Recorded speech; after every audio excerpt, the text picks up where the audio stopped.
मुंबईतील सभेतून मुख्यमंत्री फडणवीसांनी उद्धव ठाकरेंवर जोरदार हल्लाबोल केलाय। काहींची अनेक वर्षे पालिकेवर सत्ता होती तेव्हा त्यांनी कचऱ्यामध्येही घोटाळा केला। त्यांच्यापासून मुंबईला सेफ करण्याचा आम्ही प्रयत्न करतोय।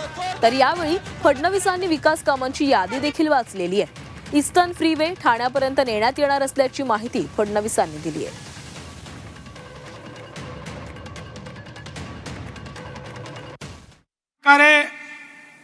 या मुंबईमध्ये काही लोकांनी आपला विचार सोडून काम करणं सुरू केलं।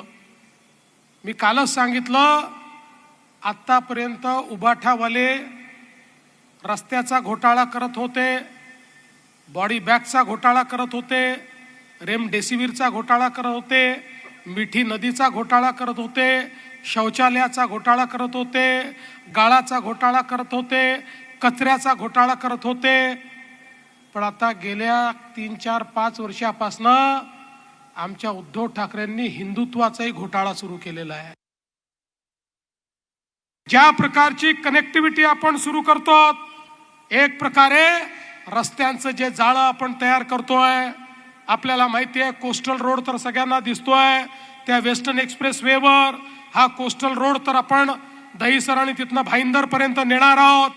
पण आपला जो ईस्टर्न फ्रीवे आहे, जो छेडानगरला जाऊन थांबलेला आहे, आता हा ईस्टर्न फ्रीवे देखील आम्ही पुढे आणणार आहोत, ठाण्यापर्यंत आणि तिथनं पुढे आमणेपर्यंत आणणार आहोत। आणि त्यामुळे आपला जो ईस्टर्न एक्सप्रेसवे आहे, हा संपूर्ण ईस्टर्न एक्सप्रेसवे डिकंजेस्ट करण्याचं काम हे आपल्या या माध्यमातून होणार आहे।